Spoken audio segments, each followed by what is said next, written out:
औज़ुबिल्लाहिमिनश्शैतानिर्रजीम बिस्मिल्लाहिर्रहमानिर्रहीम अस्सलाम वालेकुम। आज हम सबसे प्यारा नाम इसमें मोहम्मद मुस्तफ़ा सल्लल्लाहु अलैहि वसल्लम लिखेंगे। अरबिक के ख़त सुलस में मोहम्मद और सल्लल्लाहु अलैहि वसल्लम मैं लिखूँगी। मोहम्मद के लिए हम बड़ा कत यूज़ करेंगे और सल्लल्लाहु अलैहि वसल्लम छोटे कत के कलम के साथ लिखेंगे। बाकी ये भी बताती चलूँ कि जब हम कोई आयत या कोई कैलीग्राफी जिसमें 2-3 लाइंस आ रही हों, उसके लिए हम बेस तैयार करते हैं ताकि जो स्पेस है उसको हम अच्छे तरीके से यूटिलाइज़ कर सकें। सिंगल वर्ड के लिए एक कैलीग्राफर के पास इतना आइडिया होता है कि वो इजीली उसको बग़ैर बेस के मैनेज कर सकता है। तो लिहाजा मैं भी यही कोशिश करूँगी, हम बग़ैर बेस के मोहम्मद मुस्तफ़ा सल्लल्लाहु अलैहि वसल्लम मोहम्मद सल्लल्लाहु अलैहि वसल्लम ख़त सुलस में लिखेंगे। तो शुरू करते हैं अपना लफ्ज़ मोहम्मद।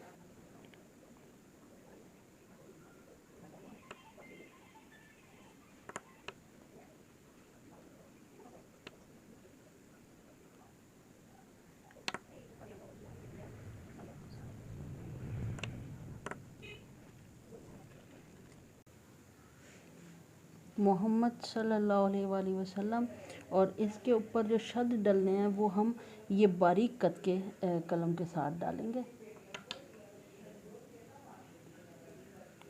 मोहम्मद पेश एक डालेंगे, मीम के ऊपर जो शद डलता है वो, और 2 ज़बर एक हमद, ये जी 2 ज़बर डल जाएंगे आगे।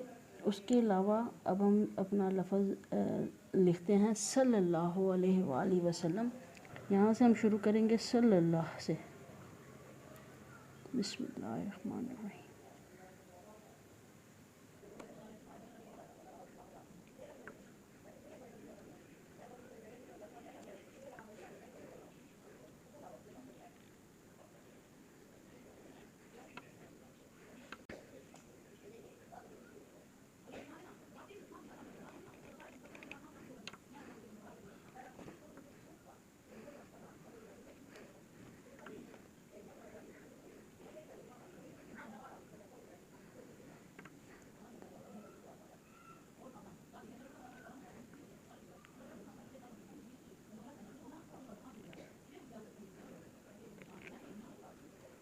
सल्लल्लाहु अलैहि वसल्लम, ये हमारा वर्ड मुकम्मल हो चुका है। इसके हम अराब लगा लेते हैं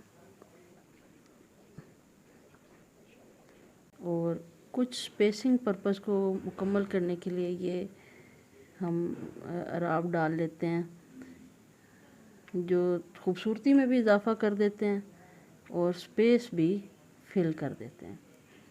इसी तरह मोहम्मद में हम यहाँ पर इशारे के लिए कुछ अल्फाज डाल देते हैं, जैसे हम हे डाल देते हैं और इसी तरह हम मीम डाल देते हैं। तो ये थोड़ी सी स्पेसिंग जो है वो हो जाती है मुकम्मल। और इसी तरह यहाँ पर जी हमारा लफ्ज़ मुकम्मल हुआ, मोहम्मद सल्लल्लाहु अलैहि वसल्लम ख़त सुलस में। उम्मीद है आपको पसंद आया होगा। Keep supporting. अल्लाह हाफिज़।